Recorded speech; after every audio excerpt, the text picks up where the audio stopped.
మన art and craft summer camp సిరీస్లో ఈరోజైతే మీకు ఒక 3 different unique and beautiful crafts share చేస్తాను.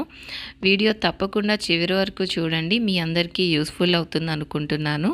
హలో కళాకార్స్, welcome back to our channel.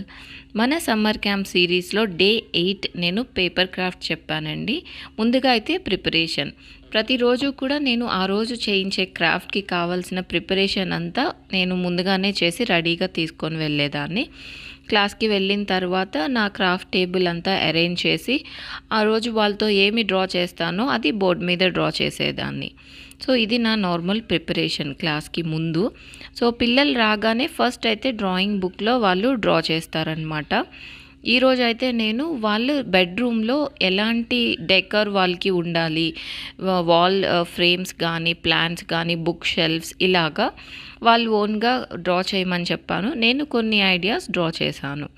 తర్వాత క్రాఫ్ట్, ఈరోజు 3 క్రాఫ్ట్స్ అన్నాను కదా. ఫస్ట్ క్రాఫ్ట్ వచ్చి పేపర్ టాయ్ చేయించాను. సో 4 డిఫరెంట్ కలర్లో వాళ్ళకి పేపర్ స్ట్రిప్స్ ఇచ్చాను. ఈ 4 డిఫరెంట్ కలర్ స్ట్రిప్స్తో వాళ్ళు డిఫరెంట్ ఎక్స్ప్రెషన్స్ యాడ్ చేసి ఒక్కొక్కరు ఒక్కొక్క క్రియేటివ్ వేలో ఈ పేపర్ టాయ్ చేశారు. అవుట్పుట్ అయితే అందరికీ బాగా నచ్చింది అండ్ పిల్లలు ఎంజాయ్ చేశారు కూడా. సో ఇలాగా ఫస్ట్ క్రాఫ్ట్ వచ్చి పేపర్ టాయ్ అన్నమాట, పేపర్ స్ట్రిప్స్తో. అండ్ సెకండ్ క్రాఫ్ట్ నేను వీళ్ళతో పేపర్స్తోనే ఒక బొకెట్ లాగా చేయించాను. ఇక్కడ మీరు చూస్తే లీవ్స్, పెటల్స్ ఎవ్రీథింగ్ నేను కట్ చేసి ముందు రోజే రెడీగా పెట్టాను.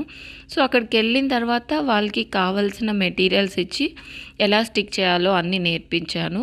ఇందులో కొంచెం వాళ్ళు ఫ్లవర్ స్టిక్ చేయడానికి కొంచెం టైం పట్టింది. సో తర్వాత మిగిలిందంతా బాగానే వాళ్ళకి ఈజీగానే అనిపించింది. సో ఫైనల్గా అయితే ఈ ఫ్లవర్ బొకెట్స్ కూడా చాలా బాగా వచ్చినాయి. అందరూ కూడా వాళ్ళ క్రియేటివ్ వేలో డిఫరెంట్గా చాలా బాగా చేశారు. మీ అందరికీ ఈ బొకెట్స్ ఎలా అనిపించినాయి కమెంట్స్లో చెప్పండి. సో ఇది మన సెకండ్ క్రాఫ్ట్ అనమాట. అండ్ ఈరోజు last third craft, final craft వచ్చి డ్రీమ్ రూమ్. ఇది నా ఫేవరెట్ అండ్ పిల్లలందరికీ కూడా బాగా నచ్చింది అండ్ వాళ్ళు మేకింగ్ కూడా ఎంజాయ్ చేశారనమాట. సో ఈ క్రాఫ్ట్ వల్ల ఏంటంటే వాళ్ళ క్రియేటివిటీ అనేది ఇంకా ఇంప్రూవ్ అవుతుంది, వాళ్ళు ఓన్గా క్రియేట్ చేస్తారు.